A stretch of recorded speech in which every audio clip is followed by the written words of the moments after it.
lecture of the series. In the last lecture we have discussed that why germanium, silicon and gallium arsenide are used as a semiconductor material. और अच्छा, अगर हमको ये जानना है कि क्यों हम गैलियम आर्सेनाइड, जर्मेनियम और सिलिकॉन को एज सेमीकंडक्टर मटेरियल यूज करते हैं, तो to understand fully why these three are used, it is also required to know how atoms are bounded together. Atoms एक दूसरे में बाउंडेड कैसे होते हैं। तो जो तीन फंडामेंटल कंपोनेंट हैं वो है हमारे न्यूट्रॉन, प्रोटॉन और इलेक्ट्रॉन। जैसे कि हमको पता है कि न्यूट्रॉन और प्रोटॉन मिलकर न्यूक्लियस का निर्माण करते हैं। अगर हम बोर एटॉमिक मॉडल की थ्योरी के ऊपर जाएं तो न्यूक्लियस जो है न्यूट्रॉन और प्रोटॉन से मिलकर बना हुआ होता है, और इलेक्ट्रॉन जो है इसके न्यूक्लियस के अराउंड किसी एक फिक्स ऑर्बिट में इसके चारों तरफ घूमता है। Electron appear in the fix orbit around the nucleus. तो अगर हम सिलिकॉन की बात करें तो सिलिकॉन का एटॉमिक नंबर है 14, 284, जिसका हम इलेक्ट्रॉनिक कॉन्फ़िगरेशन लिखेंगे तो 284 हो जाएगा। और अगर हम जर्मेनियम की बात करें तो उसका एटॉमिक नंबर है 28184, एटॉमिक नंबर है 32, जिसका हम इलेक्ट्रॉनिक कॉन्फ़िगरेशन लिखेंगे तो 2, 8, 18 और 4। तो हमको पता है कि जो इलेक्ट्रॉन्स हैं वो शेल के फॉर्म में अरेंज रहते हैं अराउंड द न्यूक्लियस, मतलब न्यूक्लियस के चारों तरफ हमारे जो इलेक्ट्रॉन्स हैं एक ऑर्बिट में घूमते हैं, और वो ऑर्बिट या वो शेल कैसा होगा ये डिपेंड करता है उसकी एनर्जी के ऊपर। तो जैसा कि हम देख पा रहे हैं कि यहाँ हमारे सिलिकॉन के पास अगर सिलिकॉन का एटॉमिक नंबर 12 है तो इसके पास 12 नंबर ऑफ इलेक्ट्रॉन्स होंगे, और वो इलेक्ट्रॉन्स का अगर हम इलेक्ट्रॉनिक कॉन्फ़िगरेशन लिखें तो वो 284 आएगा। मतलब जो हमारा न्यूक्लियस होगा उसके पहले शेल में 2 इलेक्ट्रॉन होंगे, उसके आउटर शेल में 8 इलेक्ट्रॉन होंगे, और सबसे आउटर मोस्ट शेल में 4 इलेक्ट्रॉन होंगे। ऐसे ही अगर हम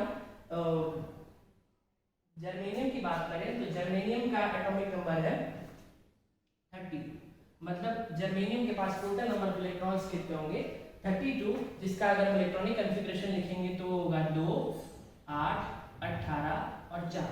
यानी कि इसके पहले शेल में या ऑर्बिट में 2 इलेक्ट्रॉन्स रिवॉल्व करेंगे, उसके नेक्स्ट में 8, उसके नेक्स्ट में 18, और आउटर मोस्ट शेल या आखिरी शेल में 4 इलेक्ट्रॉन रिवॉल्व करेंगे। तो जैसा कि मैंने यहाँ पे स्ट्रक्चर बनाया हुआ है, इस 12 इलेक्ट्रॉन्स को शो करने के लिए मैंने सिलिकॉन का एटॉमिक मॉडल बनाया हुआ है, जिसमें न्यूक्लियस के पहले शेल में 2 इलेक्ट्रॉन है, उसके आउटर शेल में 8 इलेक्ट्रॉन है, और सबसे आउटर मोस्ट शेल में 4 इलेक्ट्रॉन है। ऐसे ही अगर हम जर्मेनियम की बात करें तो पहले शेल में 2 इलेक्ट्रॉन है, दूसरे शेल में 8 इलेक्ट्रॉन है, तीसरे शेल में 18 इलेक्ट्रॉन है, और हमारा जो आउटर मोस्ट शेल है उसमें 4 इलेक्ट्रॉन है। तो इस आउटर मोस्ट शेल को हम वैलेंस शेल भी कहते हैं, आउटर मोस्ट शेल को हम वैलेंस शेल भी कहते हैं, और जो हमारे आउटर मोस्ट शेल के इलेक्ट्रॉन होते हैं या जो वैलेंस शेल के इलेक्ट्रॉन होंगे वो वैलेंस इलेक्ट्रॉन्स कहे जाते हैं। जो हमारी आउटर मोस्ट शेल होगी उसको वैलेंस शेल कहते हैं। ऐसा क्यों कहते हैं वो हम आगे डिस्कस करेंगे। आउटर मोस्ट शेल होगी वो वैलेंस शेल कही जाएगी, और जो आउटर मोस्ट शेल के इलेक्ट्रॉन्स होंगे वो वैलेंस इलेक्ट्रॉन कहलाएंगे। ये जो बीच में प्लस का साइन बना हुआ है इसको हम न्यूक्लियस कहेंगे। और जैसे कि मैंने बताया कि न्यूक्लियस न्यूट्रॉन और प्रोटॉन से मिलकर बना है न्यूक्लियस, और जो उसका तीसरा हमारा फंडामेंटल कंपोनेंट है इलेक्ट्रॉन, वो उसके अराउंड रिवॉल्व करेगा, अराउंड घूमेगा atomic to Bohr atomic model theory. और ये इलेक्ट्रॉन जो है इसके अराउंड किसी एक फिक्स ऑर्बिट में रिवॉल्व करेंगे, और वो ऑर्बिट कौन डिसाइड करेगा। जैसे कि हमने सिलिकॉन का एग्जांपल ले लिया, सिलिकॉन का एटॉमिक नंबर 12 है, इसका मतलब उसके पास 12 नंबर ऑफ इलेक्ट्रॉन्स होंगे। उस इलेक्ट्रॉन्स को अगर हम इलेक्ट्रॉनिक कॉन्फ़िगरेशन के फॉर्म में लिखेंगे तो ये होगा 2, 8 और 4, जिसका मतलब है कि पहले शेल में 2 इलेक्ट्रॉन, उसके बाद 8, और आउटर मोस्ट शेल में 4 इलेक्ट्रॉन होंगे। ऐसे ही जर्मेनियम के केस में भी आउटर मोस्ट शेल में 4 इलेक्ट्रॉन होंगे। तो यहाँ से हम कह सकते हैं कि जो ये जो अच्छा यहाँ पे टर्म आ रहा है वैलेंस इलेक्ट्रॉन। ये वैलेंस इलेक्ट्रॉन क्या है थोड़ा सा इसको समझते हैं। एक बार टेक्निकली समझो, फिर मैं एकदम आम भाषा में इसको एक्सप्लेन करूंगा। मुझे नहीं लगता उस एग्जांपल के बाद आप इसको कभी भूल पाओगे। तो यहाँ पे हमने लिखा है कि the term valence electron is used to indicate the potential energy required to remove any one of these electron from atomic structure is significantly lower than that of others। ये कह रहा है कि ये वैलेंस शेल के electron वो electron होते हैं जिसको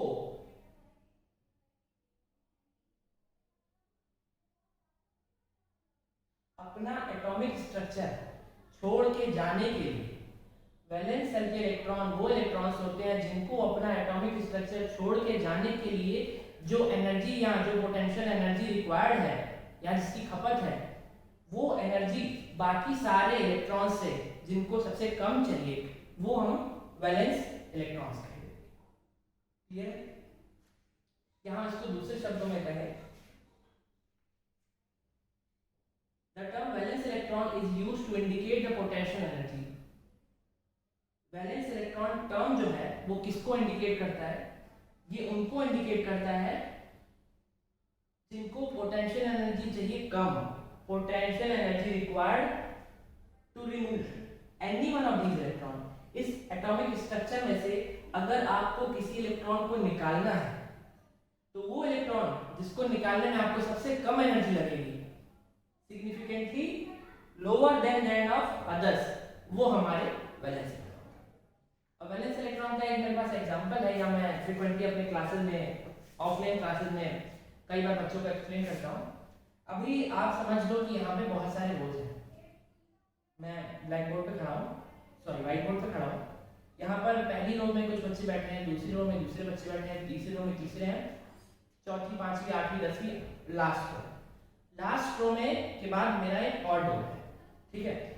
और सपोज आपको मतलब स्टूडेंट्स को अगर ये क्लास छोड़ के भागना है, सपोज आप पढ़ना नहीं चाहते हो, तो वो कौन से बच्चे होंगे, किस लाइन के बच्चे होंगे जिनको ये क्लास छोड़ के जाने के लिए सबसे कम एफर्ट लगाना पड़ेगा? लास्ट बेंच के बच्चे। अगर इस क्लास में 10 बेंच हैं और मैं व्हाइट बोर्ड पे हूँ, पहली बेंच, दूसरी बेंच, तीसरी बेंच, चौथी बेंच, लास्ट 10वीं बेंच है, तो और 10वीं बेंच के बगल में अगर कोई गेट है, तो वो बच्चों को क्लास छोड़ के जाने के लिए सबसे कम एनर्जी चाहिए, क्योंकि वो मेरी रीच से सबसे दूर है, क्योंकि मेरा ध्यान सबसे ज्यादा पहली बेंच पे जाएगा, दूसरी बेंच पे, उसके बाद तीसरी बेंच पे, उसके बाद, और सबसे कम ध्यान लास्ट बेंच पे जाएगा। ठीक है, ये प्रैक्टिकल बात है, लास्ट बेंच पे सबसे कम जाएगा। वैसे ही जो हमारा न्यूक्लियस है वो सबसे ज्यादा अट्रैक्टेड पहले शेल पे रहेगा, उसके बाद दूसरे शेल पे रहेगा, और सबसे कम अट्रैक्टेड आउटर मोस्ट शेल पे रहेगा। इसीलिए आउटर मोस्ट शेल के इलेक्ट्रॉन जब चाहे अपने एटॉमिक स्ट्रक्चर को छोड़ के जा सकते हैं थोड़ी सी एनर्जी के साथ। मतलब एटलीस्ट इतना तो फाइनल है कि अगर आप तीसरे बेंच, चौथे बेंच या पांचवें बेंच के बच्चे को इस क्लास को छोड़ के जाना है तो उसको ज्यादा एफर्ट लगाना पड़ेगा as compare to the last bench. तो लास्ट बेंच वाले बच्चे क्या हैं? वो हमारे वैलेंस इलेक्ट्रॉन है। लास्ट बेंच के बच्चे हमारे क्या हैं? वैलेंस इलेक्ट्रॉन हैं। क्यों? क्योंकि उनको ये क्लासरूम छोड़ के जाने के लिए, अगर इस क्लासरूम को हम एक एटॉमिक मॉडल मान लें, एक एटम मान लें, तो इस एटॉमिक स्ट्रक्चर को छोड़ के जाने के लिए सबसे कम एफर्ट लगाना पड़ेगा लास्ट बेंच वालों को। तो उस लास्ट बेंच के बच्चे क्या कहलाएंगे? वैलेंस इलेक्ट्रॉन कहलाएंगे। क्यों? क्योंकि उनको इस एटॉमिक स्ट्रक्चर को छोड़ के जाने के लिए बहुत ही थोड़ी एनर्जी की आवश्यकता है। ठीक है, ठीक है। तो अब जब मैं ये कंसेप्ट पढ़ाता हूँ तो कई बार बच्चों के माइंड में एक डाउट आता है कि सर क्या जो हमारे पहले शेल है, जो क्या हमारा जो पहला शेल है, जो फर्स्ट शेल है, दूसरा शेल है, तीसरा शेल है, और मान लेते हैं ये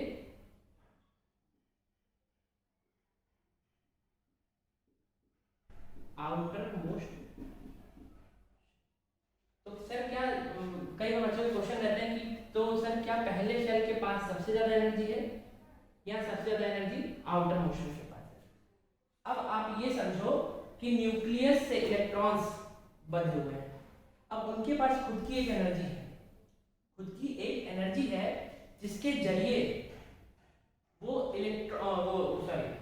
उनके पास खुद की एक एनर्जी है जिसके जरिए वो न्यूक्लियस से अपोज करके, न्यूक्लियस का अपोज करके इस एटॉमिक स्ट्रक्चर को छोड़ के भाग सकते हैं।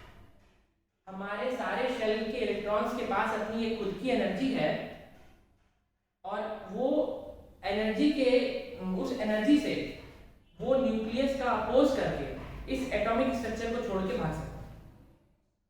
तो जो न्यूक्लियस के पास है, जो फर्स्ट शेल है, एक्चुअली उनके पास एनर्जी क्या है, उनके पास एनर्जी सबसे कम है और जो आउटर मोस्ट शेल के हैं उनके पास एनर्जी सबसे ज्यादा है, या जो वैलेंस शेल के हैं उनके पास एनर्जी सबसे ज्यादा है। इसलिए इस रीजन की वजह से जब हमको अपने एटॉमिक स्ट्रक्चर को छोड़ के जाना है तो क्योंकि फर्स्ट शेल वालों के पास, आप इसको ऐसे भी रिलेट कर सकते हो और वैसे भी कर सकते हो, आप ऐसा भी चाहो तो कि ऐसा कुछ समझ सकते हो कि जो फर्स्ट शेल के इलेक्ट्रॉन्स हैं उनके पास अपनी खुद की एनर्जी बहुत कम है, इसीलिए इनको एटॉमिक स्ट्रक्चर को छोड़ के जाने के लिए बहुत लार्ज अमाउंट ऑफ एनर्जी की जरूरत है। जबकि हमारे जो आउटर मोस्ट शेल के इलेक्ट्रॉन्स हैं उनके पास खुद की एनर्जी कितनी है, बहुत ज्यादा है, और उनको एक माइन्यूट एनर्जी मिलेगी। वो एनर्जी आप किसी फोटॉन्स के फॉर्म में दे दो, लाइट के फॉर्म में दे दो, या आप उनको किसी सराउंडिंग से उनको हीट के फॉर्म में मिल जाए, कुछ एक माइन्यूट अमाउंट ऑफ एनर्जी मिलेगी और वो अपना शेल को छोड़ के भागने के लिए या एटॉमिक स्ट्रक्चर को छोड़ के भागने के लिए रेडी है। आप इसको ऐसे भी कंक्लूड कर सकते हो, या आप चाहो तो ऐसे कंक्लूड कर लो कि जो न्यूक्लियस है उससे बंधे हुए हैं या अट्रैक्टेड है ज्यादा कौन, पहले शेल के इलेक्ट्रॉन, उससे कम अट्रैक्टेड है सेकंड शेल के इलेक्ट्रॉन, और सबसे कम अट्रैक्टेड है आउटर मोस्ट शेल के इलेक्ट्रॉन। इसलिए आउटर मोस्ट शेल के इलेक्ट्रॉन्स को छोड़ के भागने के लिए सबसे कम शेल एनर्जी, ठीक है। या आप ऐसे कह सकते हो कि मैं अगर टीचर हूं और मैं न्यूक्लियस हूं तो मुझसे सबसे ज्यादा अट्रैक्टेड कौन है, जो फर्स्ट बेंच के बच्चे हैं। क्यों?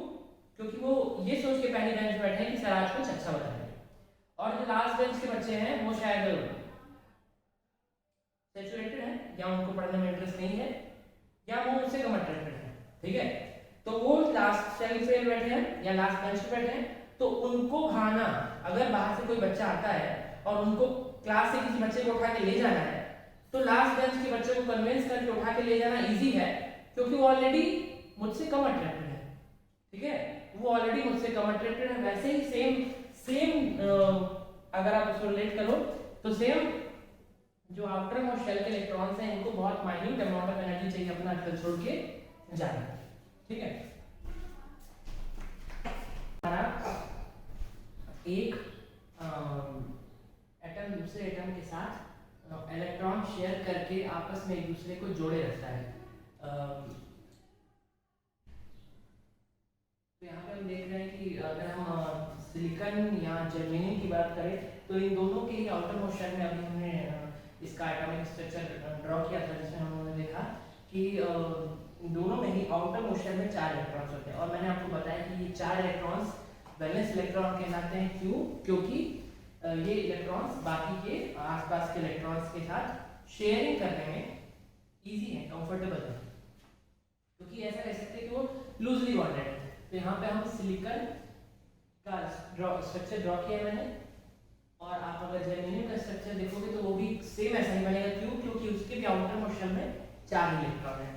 लेकिन क्योंकि अब जहाँ पर भी किसी बुक्स में या कोई भी कॉन्सेप्ट्स पढ़ते हैं, आप इंटरनेट पे खोलोगे तो जनरली सिलिकॉन का ही एग्जांपल लिया जाता है, इसलिए मैंने सिलिकॉन का स्ट्रक्चर बना दिया। जर्मेनियम का स्ट्रक्चर सेम ऐसा ही बनेगा, जिसमें हम देख पा रहे हैं कि सिलिकॉन, हर सिलिकॉन के पास उसके आउटर मोस्ट शेल में 4 इलेक्ट्रॉन है, हर सिलिकॉन के पास उसके आउटर मोस्ट शेल में 4 इलेक्ट्रॉन है, और ये 4 इलेक्ट्रॉन अपने नेबरिंग के साथ एक बॉन्ड बना के शेयर कर रहे हैं। उन्होंने अपने इलेक्ट्रॉन्स को शेयर करके अपने बॉन्ड बनाया। तो ये क्या कहलाते हैं? ये हमारे कहलाते हैं, ये जो आउटर मोस्ट शेल के इलेक्ट्रॉन या वैलेंस इलेक्ट्रॉन है वो है, और इन्होंने जो अपने नेबरिंग के साथ बॉन्ड की शेयरिंग की है, ये शेयरिंग ऑफ इलेक्ट्रॉन कहलाती है। तो सिलिकॉन के केस में इसका स्ट्रक्चर कुछ ऐसा होगा, सिलिकॉन के केस में इसका स्ट्रक्चर कुछ ऐसा होगा, और अगर हम जर्मेनियम की बात करें तो जर्मेनियम का स्ट्रक्चर भी एज इट इज बनेगा। इसमें आप हर सिलिकॉन को हटा के यहाँ पे जर्मेनियम रखेंगे तो वो जर्मेनियम का स्ट्रक्चर रहेगा। दूसरी तरफ अगर हम कंपाउंड सेमीकंडक्टर की बात करें, जिसमें जैसे हमने देखा था कि गैलियम आर्सेनाइड भी एक ऐसा सेमीकंडक्टर मटेरियल है जिसको हम फ्रीक्वेंटली यूज करते हैं, तो यहाँ पे हमने उसके स्ट्रक्चर के बारे में ड्रॉ किया है, जिसमें हम देख रहे हैं कि आर्सेनाइड के एटॉमिक स्ट्रक्चर की आर्सेनाइड के आउटर मोस्ट शेल में 5 इलेक्ट्रॉन है, और गैलियम के आउटर मोस्ट शेल में 3 इलेक्ट्रॉन है। तो आर्सेनिक क्या करेगा, ये अपने पास वाले आर्सेनिक अपने पास वाले गैलियम के साथ शेयरिंग करेगा, और ये क्या कहलाएंगे, शेयरिंग ऑफ इलेक्ट्रॉन्स। तो यहाँ पर देख रहे हैं कि एक आर्सेनिक जो है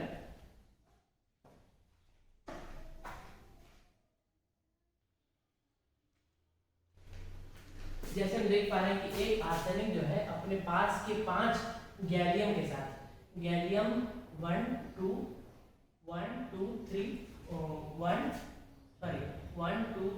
4 और 5, एक आर्सेनिक 5 गैलियम के साथ जुड़ा हुआ है, और ये गैलियम फिर किसी दूसरे आर्सेनिक के साथ बनाएंगे, क्योंकि गैलियम के पास इसके आउटर मोशन में 3 इलेक्ट्रॉन है। गैलियम अगर हम GaAs की बात करें तो गैलियम क्या है, गैलियम के आउटर मोस्ट शेल में 3 इलेक्ट्रॉन है। एक्चुअली इसका एटॉमिक नंबर 31 होता है, जिसमें 2 8 18 और उसके बाद 2 8 18, मतलब 8 2 10 और 18 28 और 3। तो गैलियम की आउटर मोस्ट शेल में 3 इलेक्ट्रॉन होते हैं, और आर्सेनिक का एटॉमिक नंबर है 33, जिससे हम इसका एटॉमिक इलेक्ट्रॉनिक कॉन्फ़िगरेशन क्या होगा, 2 8 18 और 5। तो आर्सेनिक के आउटर मोस्ट शेल में 5 इलेक्ट्रॉन है, तो ये 5 वैलेंस इलेक्ट्रॉन है और यहाँ पर 3 वैलेंस इलेक्ट्रॉन है। तो गैलियम और आर्सेनाइड मिलके एक कंपाउंड सेमीकंडक्टर मटेरियल का फॉर्मेशन करते हैं, जिसमें एक आर्सेनिक क्या है, 5 गैलियम के साथ जुड़ा है, और एक गैलियम 3 आर्सेनिक के साथ जुड़ा हुआ है। आर्सेनाइड, ये आर्सेनिक और ये ऐसे करके, तो ये हमारा स्ट्रक्चर बनता है। और अब अगर हम देखते हैं तो ये जो बॉन्डिंग है, इसको हम कोवैलेंट बॉन्डिंग कहेंगे यहाँ पर। और ये कोवैलेंट बॉन्डिंग से होता क्या है कि कोवैलेंट बॉन्डिंग क्या है कि शेयरिंग ऑफ इलेक्ट्रॉन है, जिससे एटम्स की बॉन्डिंग है।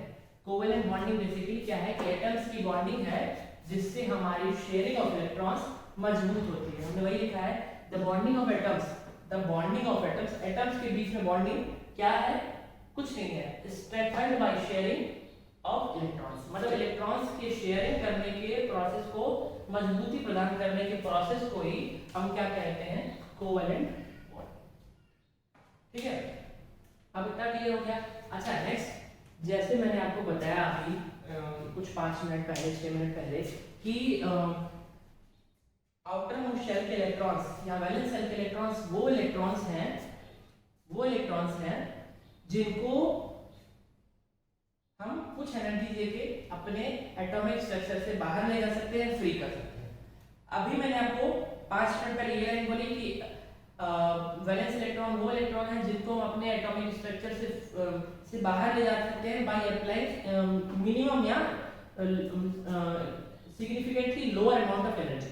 ठीक, और अभी हम कह रहे हैं कि बॉन्डिंग से क्या हो रहा है कि हमारा उसकी मतलब वो मजबूत बॉन्ड बनने से क्या हो रहा है कि शेयरिंग करने से क्या हो रहा है कि स्ट्रेंथन हो जाए, मतलब मजबूती से एक बॉन्ड बना जाए।